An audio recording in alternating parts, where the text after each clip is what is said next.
Ibu, Bapak, dan Saudara yang terkasih, Pasamuan GKJ Argo Mulyo, selamat pagi. Saat ini kita dipertemukan kembali di dalam ibadah minggu. Mari bersama-sama kita mempersiapkan hidup dan hati kita. Kita masuk di dalam ibadah. Ibadah minggu saat ini kita alaskan dengan pengakuan, sumber pertolongan kita hanyalah dari Allah Pencipta, Putra Penyelamat dunia, dan Roh Kudus, pemelihara ciptaan. Kasih karunia dan damai sejahtera dari Allah Bapa kita dan dari Tuhan kita Yesus Kristus turunlah kiranya pada saudara sekalian. Amin. Mari bersama-sama kita memuji Tuhan dari pelengkap Kidung Jemaat nomor 58. Kita pujikan bait pertama dan yang kedua, semua yang tercipta.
Mari bersama-sama saat ini kita masuk di dalam pengakuan dosa.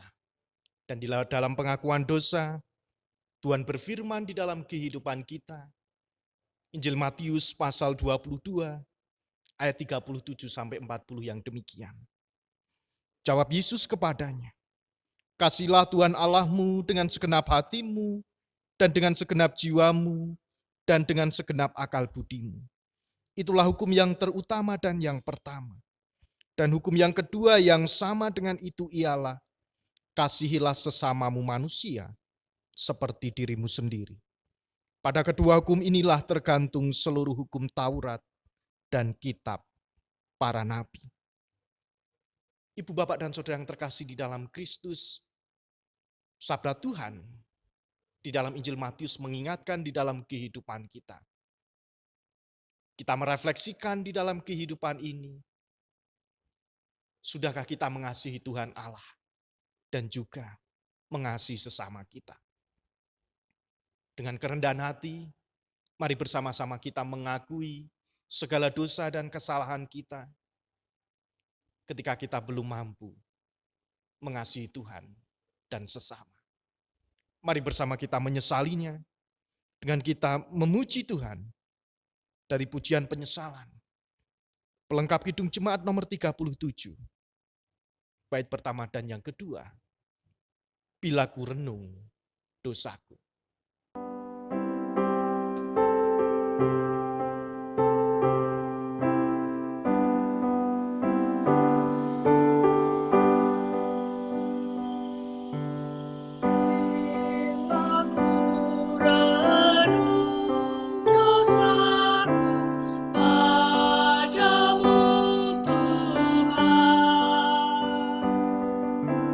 Yang berulang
Ibu, Bapak, dan Saudara yang terkasih di dalam Kristus, kepada setiap kita yang dengan kesungguhan hati mengakui segala dosa-dosa kita, maka Allah yang penuh rahmat berkenan mengampuni kita. Untuk itu terimalah berita anugerah dari Allah, dari Filipi pasal 1 ayat 29 yang demikian anugerah Tuhan. Sebab kepada kamu dikaruniakan bukan saja untuk percaya kepada Kristus, melainkan juga untuk menderita untuk Dia. Demikianlah anugerah Tuhan di dalam kehidupan kita. Dan mari bersama-sama kita bersukacita. Kita tanggapi dengan pujian pelengkap Kidung Jemaat nomor 243. Bait pertama dan yang kedua, Sejahtera Tuhan.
Ibu, Bapak, dan Saudara yang terkasih di dalam Kristus, sebelum kita menerima sabda Tuhan, mari kita bersatu di dalam doa.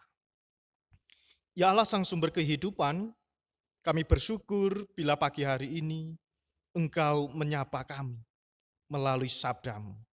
Terima kasih ya Allah, persiapkanlah hati dan hidup kami, agar setiap sapaan dari sabda-Mu mampu menyirami kehidupan kami, terlebih menguatkan iman kami. Terima kasih ya Allah, bersabdalah, kami siap untuk mendengarkan. Di dalam Kristus kami berdoa. Amin. Ibu, Bapak, dan Saudara yang terkasih di dalam Kristus, sabda Tuhan pagi hari ini terambil di dalam kitab Yeremia pasal 20 ayat 7 sampai ayat 13. Yeremia pasal 20 ayat 7 sampai 13 yang demikian sabda Tuhan. Engkau telah membujuk aku ya Tuhan, dan aku telah membiarkan diriku dibujuk. Engkau terlalu kuat bagiku dan engkau menundukkan aku. Aku telah menjadi tertawan sepanjang hari. Semuanya mereka mengolok-olok aku. Sebab setiap kali aku berbicara, terpaksa aku berteriak, terpaksa berseru, kelaliman, aniaya. Sebab firman Tuhan telah menjadi celah dan cemooh bagiku sepanjang hari. Tetapi apabila aku berpikir, aku tidak mau mengingat dia dan tidak mau mengucapkan firman lagi demi namanya, maka dalam hatiku ada sesuatu yang seperti api, yang menyala-nyala, terkurung dalam tulang-tulangku. Aku berlelah-lelah untuk menahannya, tetapi aku tidak sanggup. Aku telah mendengar bisikan banyak orang.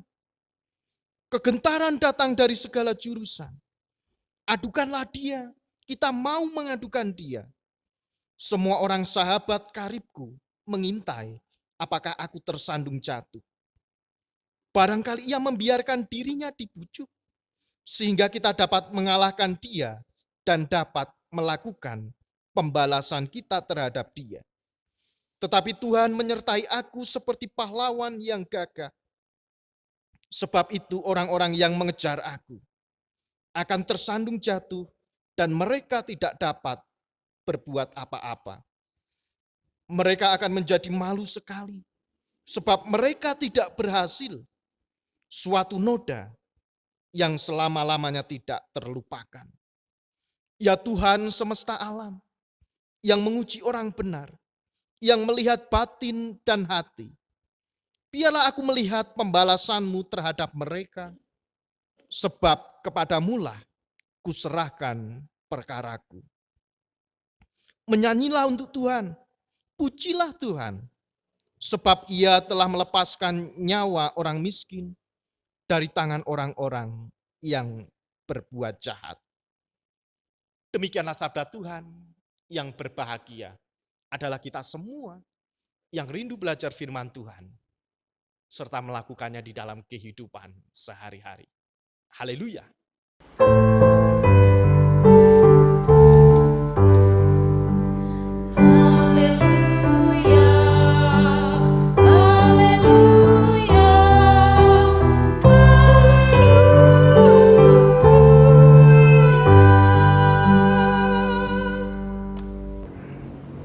Pasamuan GKJ Argo Mulyo, selamat pagi. Hari ini kita dipertemukan kembali di dalam ibadah minggu.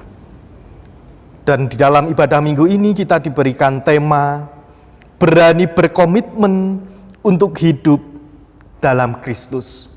Berani berkomitmen untuk hidup dalam Kristus. Siapa di antara kita yang suka nonton wayang? Atau di antara kita yang hafal nama-nama wayang? Atau di antara kita, saya sangat memfavoritkan salah satu tokoh wayang. Misalnya wayang A, wayang B, wayang C. Nah, mungkin di antara Bapak Ibu dan kita semua tidak asing dengan tokoh wayang Bima atau Bimo. Dalam jagat pewayangan, tokoh Bimo ini selalu dikenal dengan karakter, dengan sifat, dengan ciri khas bagaimana seorang Bima ini adalah tokoh yang selalu memberikan atau menegakkan keadilan di dalam kehidupan dunia pewayangan. Karena tokoh Bima sangat khas sekali dengan kehidupan yang luar biasa, bagaimana Bima sangat getol menunjukkan di dalam kehidupan. Bila terjadi ketidakadilan, dia akan muncul, dia akan bangkit, dan dia akan menjadi yang terdepan untuk memperjuangkan keadilan. Itu adalah Bima, tokoh yang sangat luar biasa di dalam kehidupan atau dunia perwayangan. Kenapa Bima menyandang nama di dalam dunia pewayangan? Bahwa di dalam namanya itu harum sebagai seorang kesatria, pembela penegak kebenaran. Dalam berbagai lakon pewayangan, Bima selalu ditampilkan sebagai tokoh yang tak pernah kompromi dengan keangkara murkaan, dengan ketidakadilan, dengan kemunafikan, dengan kelicikan, dan bahkan ketika ada kesewenang-wenangan, dia tidak mau kompromi, harus diselesaikan. Karena seorang Bima atau Bimo ingin melihat dunia ini hidup di dalam kedamaian. Nah, ibu bapak dan saudara yang terkasih di dalam Kristus, dengan sifatnya yang sangat luar biasa, tentunya Bima atau Bimo ini mendapatkan tekanan-tekanan, mendapatkan sebuah ancaman-ancaman yang mungkin akan membahayakan kehidupannya. Tetapi dia tidak peduli. Yang penting keadilan harus ditegakkan, sebuah kebenaran harus disuarakan demi kehidupan dan kedamaian yang lebih baik lagi. Baik kehidupan yang damai dan kebaikan di dalam keluarga maupun untuk bangsanya. Itulah tokoh wayang Bimo atau Bima yang kita kenal. Ibu bapak dan saudara yang terkasih di dalam Kristus, bacaan kita kitab Yeremia pasal 20 ayat 7 sampai ayat 13. Dalam bacaan ini kita menemukan di dalam kehidupan Yeremia pada waktu itu, ketika menyuarakan kebenaran, suara kenabian yang harus ia lakukan disampaikan untuk bangsa Israel yang pada waktu itu ada di Yehuda. Dia juga mengalami tekanan-tekanan di dalam kehidupannya. Dan bahkan dalam cerita, dalam teks yang kita baca, kita menemukan keluh kesah Nabi Yeremia yang diungkapkan kepada Tuhan. Yeremia, dia adalah seorang muda yang pada waktu itu dipanggil. Dia hidup dibesarkan dalam keluarga imam pada waktu itu. Tuhan berkarya melalui Yeremia. Dan usia pelayanan Yeremia sangat luar biasa, kurang lebih 40 tahun. Ketika ia harus menyuarakan suara kenabian dari Allah yang harus disampaikan kepada umat pada waktu itu. Tetapi di dalam perjalanan pelayanan Yeremia sebagai nabi, dia juga memiliki sisi kelemahan. Salah satunya bagaimana ketika tekanan-tekanan itu datang, ketika firman Tuhan itu disampaikan kepada umat, membuat diri Yeremia di situ diceritakan, dia ditertawakan, dia diolok-olok, dan bahkan Yeremia dicela. Ayat 7 sampai ayat 8. Bahkan orang-orang terdekat atau sahabat-sahabat Yeremia pada waktu itu berharap agar Nabi Yeremia pun jatuh tersandung sehingga mereka dapat melakukan pembalasan. Nah, ibu bapak dan saudara yang terkasih di dalam Kristus, sesuatu yang baik, sebuah kebenaran, sebuah keadilan, di mana harus disampaikan oleh Yeremia kepada umat pada waktu itu, yang di dalam kehidupannya sangat bobrok. Di dalam kehidupan umat, di dalam iman mereka tidak lagi mau percaya kepada Allah. Orang-orang Yehuda memberontak. Orang-orang Yehuda pada waktu itu, di dalam kehidupan mereka, sungguh tidak mencerminkan sebagai orang yang sudah diberikan kehidupan yang baik oleh Tuhan.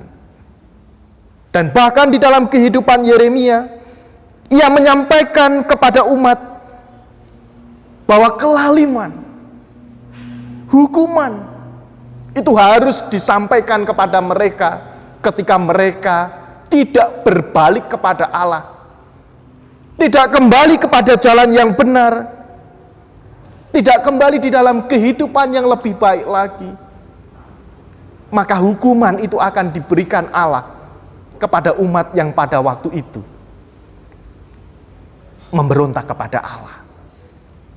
Ibu bapak dan saudara yang terkasih di dalam Kristus, sebagai nabi, tentunya Yeremia berhak berbicara, bercerita, mengungkapkan segala sesuatu yang dirasakan kepada Allah, yang telah mengutusnya. Dia memiliki hak untuk bercerita. Dia memiliki hak untuk sharing, membagikan pengalaman suasana hatinya yang pada waktu itu diabaikan oleh orang-orang Yehuda pada waktu itu.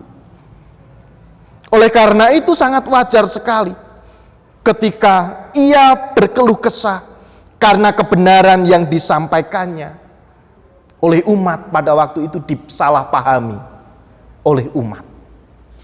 Ibu, bapak, dan saudara yang terkasih di dalam Kristus, di dalam kehidupan kita sama seperti yang dialami oleh Yeremia. Meskipun Nabi Yeremia menghadapi kesengsaraan, harus menjalankan tugas dan juga panggilan pelayanan sebagai nabi yang akan dipakai Allah, ia tetap setia kepada Allah. Ia merasa tidak sanggup menolak suara hatinya. Di ayat yang pertama tadi, Yeremia tidak bisa menolak akan undangan, akan ajakan, akan panggilan Allah yang harus dialami oleh Yeremia untuk menyuarakan sebuah kebenaran kepada umat pada waktu itu. Yeremia tidak bisa menolak. Kalau Allah berkata iya, kalau Allah berkata kamu harus menjadi nabi, kamu harus menjadi umat pilihan, kamu harus menjadi orang yang menyampaikan, penyambung lidah, maka siapa yang mampu menolaknya? Sama seperti Yeremia, tidak mampu menolak ajakan, undangan yang diberikan Tuhan di dalam kehidupan Yeremia. Ia tidak merasa sanggup. Bahkan di dalam kehidupan Yeremia, dia tidak mampu menolak suara hatinya sendiri. Dan bahkan di dalam suara hatinya diibaratkan seperti api yang menyala-nyala dan terus berkobar-kobar, membakar semangatnya untuk memberitakan kebenaran firman Tuhan. Ketika Nabi Yeremia merasa tidak sanggup, ingin menolak, ingin diam saja, ingin bungkam, justru di dalam hati kecil Yeremia ada dorongan seperti api yang menyala-nyala, yang terus berkobar, yang menuntun Yeremia untuk terus berkata-kata, untuk menyampaikan kebenaran pada umat pada waktu itu. Nah, ibu, bapak, dan saudara yang terkasih di dalam Kristus, Nabi Yeremia percaya bahwa Tuhan menyertai dan menolong sampai musuh-musuhnya nanti akan mendapat hukuman dan bahkan malu yang tidak akan terlupakan.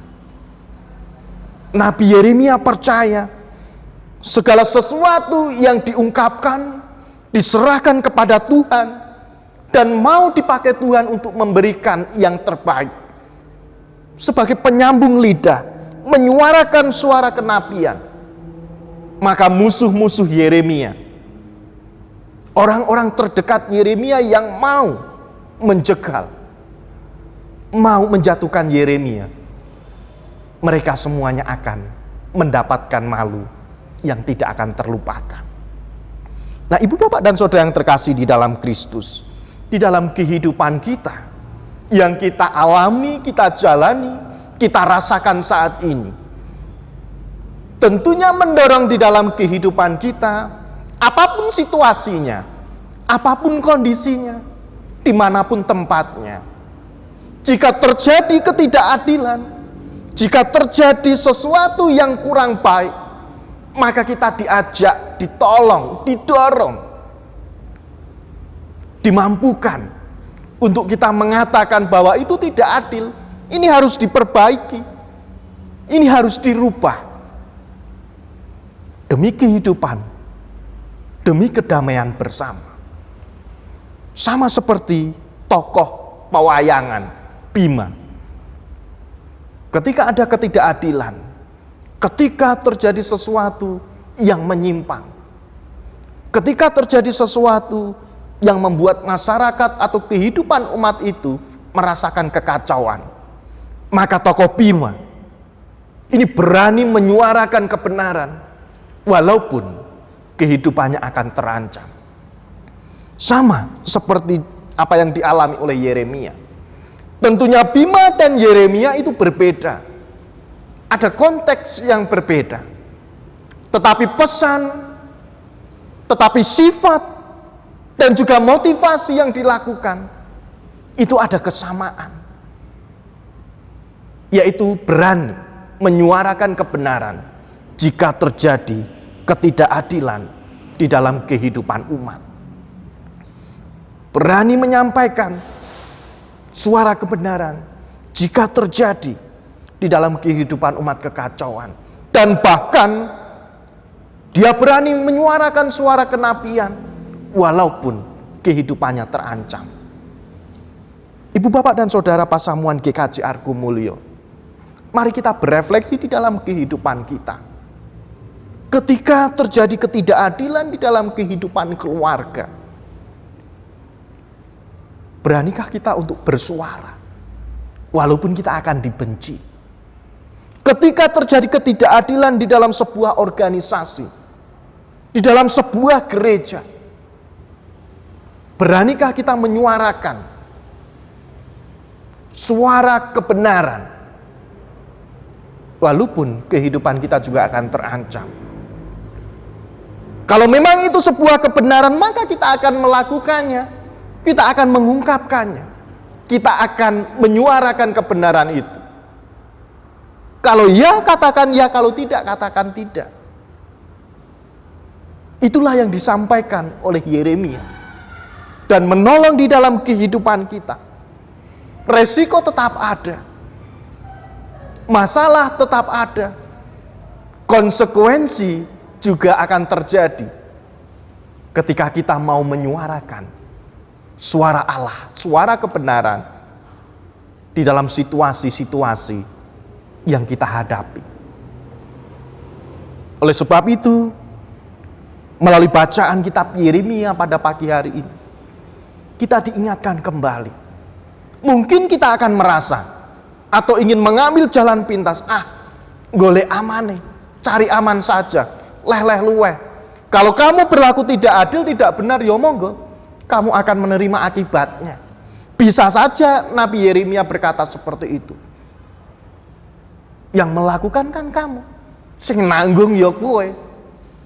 Kowe sing lakoni, kowe ya sing nanggung. Bisa saja Yeremia berkata demikian. Tetapi apa yang dialami oleh Yeremia ketika dia harus berdiam diri, ketika terjadi ketidakadilan di dalam kehidupan umat, ketika terjadi kehidupan yang tidak baik di dalam umat, ketika Yeremia mau leh-leh luweh, ketika Yeremia mau diam saja, justru dia tidak mampu menolaknya. Justru di dalam hati Yeremia terus berkobar-kobar untuk berbicara, untuk berkata-kata, untuk melakukan sesuatu dengan situasi yang terjadi. Inilah yang mendorong di dalam kehidupan kita. Bagaimana kita mampu hidup berkomitmen di dalam Kristus. Komitmen harus ada di dalam kehidupan kita sebagai orang percaya, sebagai umat yang diselamatkan. Apalagi ketika kita sudah diberikan Roh Kudus. Kisah-kisah para rasul yang pada waktu itu diutus oleh Allah menjadi saksi Kristus di dalam kehidupan mereka. Para murid, para rasul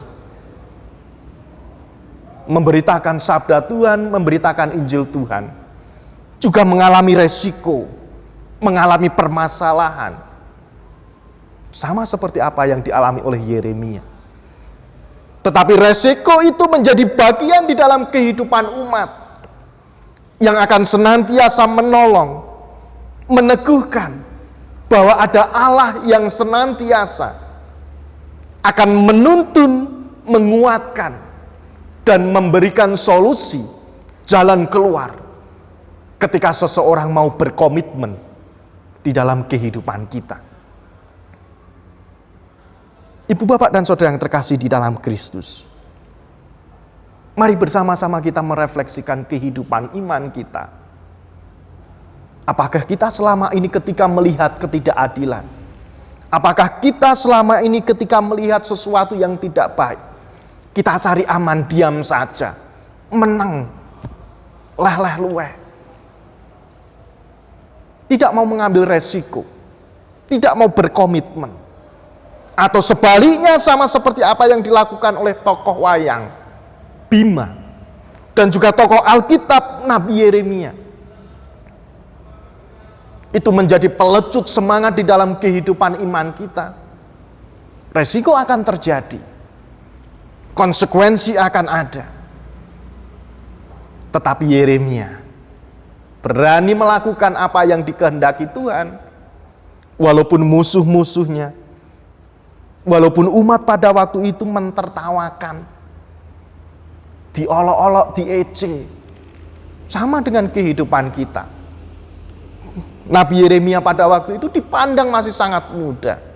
Mungkin ketika di dalam kehidupan kita berani menyuarakan suara Allah, suara kebenaran, mungkin kita akan diguyu, diece, disepelekke, tidak masalah. Karena nabi-nabi pada waktu itu pun sudah mengalaminya. Tetapi jangan berkecil hati. Ejekan, celaan, dan bahkan sesuatu yang tidak baik yang mereka lakukan di dalam kehidupan kita, justru itu yang mampu menolong untuk kita bisa melihat bahwa ada kekuatan dari Allah yang akan memampukan, menolong dan bahkan meneguhkan kehidupan iman kita untuk kita mau dipakai Tuhan menjadi saksinya. Oleh sebab itu, berani berkomitmen hidup di dalam Kristus. Jangan pernah merasa lelah, jangan pernah merasa berkecil hati, jangan pernah merasa minder, dan bahkan jangan pernah kita ini memiliki rasa dendam atau sakit hati. Karena Tuhanlah sendiri yang akan menilai. Tuhan sendiri yang akan berkarya di dalam kehidupan kita. Ketika kita mampu dan mau, seperti Yeremia, seperti tokoh wayang Bima, menyuarakan suara kenabian, suara kebenaran dari Allah yang akan mengubah kehidupan lebih baik lagi. Selamat menghayati kehidupan bersama Tuhan. Ujian akan terus ada di dalam kehidupan kita ketika kita percaya kepada Kristus. Dan itulah yang menolong kehidupan kita. Di dalam keluarga kita, di dalam gereja kita, di dalam kehidupan ketika kita beraktivitas. Katakan ya bila ya, katakan tidak bila tidak. Selebihnya biarlah Tuhan berkarya yang akan menolong di dalam kehidupan kita. Roh Kudus menolong dan memampukan kita. Amin. Mari bersama-sama kita bersatu di dalam doa. Ya Allah, Sang Sumber kehidupan, kami bersyukur. Saat ini Engkau mengingatkan kepada kami untuk kami mau berkomitmen hidup di dalam Kristus, yang berani menyuarakan suara kebenaran, suara kenabian yang berasal dari Engkau. Walaupun resiko akan mengancam, walaupun akan ada tawa, ada celaan, akan ada yang meremehkan, tetapi Tuhan yang akan memampukan kami. Tuhan akan menolong kami untuk kami boleh menjadi saksi Kristus di dalam kehidupan ini. Terima kasih ya Allah. Kiranya Roh Kudus terus memampukan kehidupan kami, agar iman kami terus bertumbuh, agar iman kami terus berbuah, menghasilkan yang terbaik untuk kemuliaan nama Tuhan. Kami berdoa ya Allah untuk gereja-Mu GKJ Argo Mulyo, di dalam tugas dan panggilan sebagai gereja Tuhan, untuk menghadirkan tanda-tanda kerajaan Allah. Shalom di dalam kehidupan ini. Biarlah Tuhan memakai kami semua. Kami yang menjadi majelis, kami yang menjadi jemaat. Semuanya akan Tuhan pakai di dalam kehidupan kami. Menjadi saksi Kristus di dalam kehidupan ini. Kami berdoa ya Allah untuk jemaat kami. Saudara-saudara kami yang saat ini masih terbaring sakit. Ataupun di dalam proses pemulihan kesembuhan. Kami mohonkan berkat ya Allah. Kiranya Engkau senantiasa menolong di dalam kehidupan mereka. Memberikan kekuatan dan bahkan kesembuhan. Hingga saudara-saudara kami ini mampu merasakan anugerah kesembuhan dari Tuhan. Untuk orang tua kami yang saat ini sudah adiuso, Tuhan menolong, Tuhan memberkati, Tuhan menuntun, dan Tuhan menguatkan di dalam iman mereka untuk terus mengikut Tuhan. Di dalam usia yang sudah sepuh, tentunya di dalam fisik orang tua kami ini, banyak sekali keterbatasan dan bahkan kekurangan. Tetapi kami percaya di dalam kehidupan iman, orang tua kami ini akan menjadi teladan di dalam kehidupan keluarga. Terima kasih ya Allah, kami juga berdoa untuk anak-anak kami yang saat ini masih bersekolah. Dimanapun mereka menempuh pendidikan, kami percayakan sepenuhnya ke dalam tuntunan Tuhan. Agar anak-anak kami ini mampu belajar, mendapatkan ilmu, keterampilan, dan semuanya itu Tuhan berikan untuk masa depan anak-anak kami. Bapa di dalam surga, kami juga berdoa untuk saudara-saudara kami yang saat ini terus bergumul di dalam kehidupan mereka. Yang saat ini terus bergumul ketika mereka harus mencari pekerjaan. Yang saat ini terus bergumul ketika mereka harus mencari pasangan hidup. Yang saat ini terus bergumul ketika jemaatmu saat ini terus berharap untuk mendapatkan momongan. Mari Tuhan Engkau menolong saudara-saudara kami ini di dalam iman, di dalam pengharapan. Dan kami percaya Tuhan akan menjawab setiap doa dan pergumulan yang dipanjatkan. Terima kasih ya Allah. Kami berdoa untuk bangsa kami yang saat ini terus berjuang untuk memutus penyebaran COVID-19. Kami percaya Tuhan senantiasa akan menolong, menguatkan kami untuk menjalani kehidupan yang mungkin secara manusiawi membuat kami takut, membuat kami khawatir, dan bahkan membuat kami kehilangan harapan. Tapi kami percaya kekuatan Tuhan akan meneguhkan kami. Kekuatan dari Tuhan akan menolong kami untuk kami boleh menikmati kehidupan yang Tuhan berikan.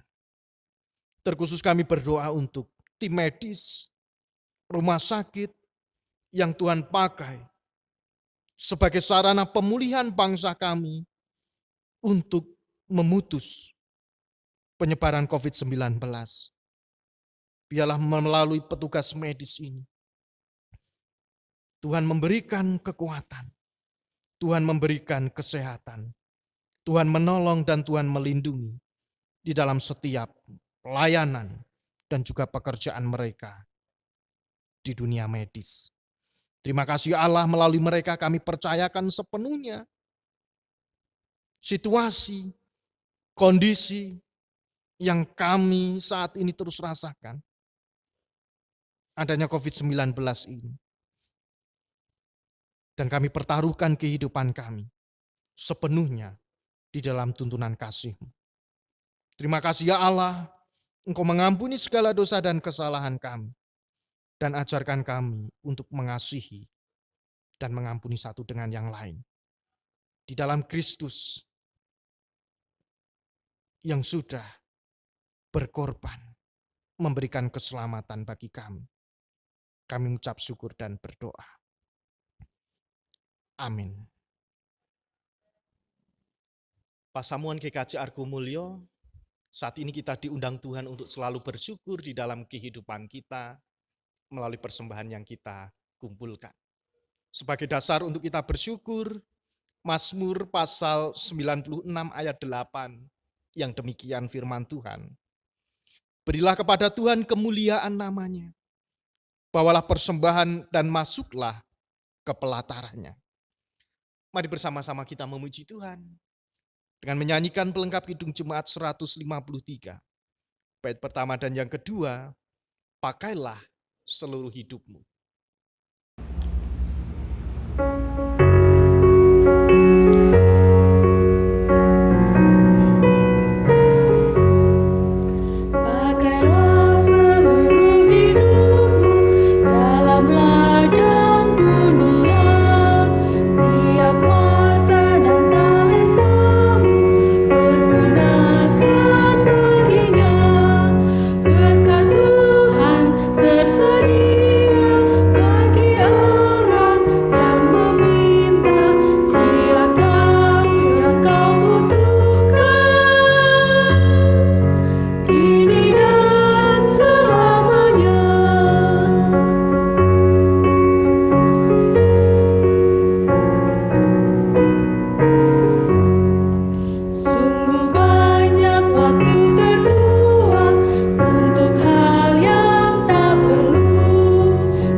Ibu, Bapak, dan Saudara yang terkasih di dalam Kristus, mari bersama-sama kita memperbaharui pengakuan iman kita dengan bersama-sama mengucapkan pengakuan iman rasuli yang demikian.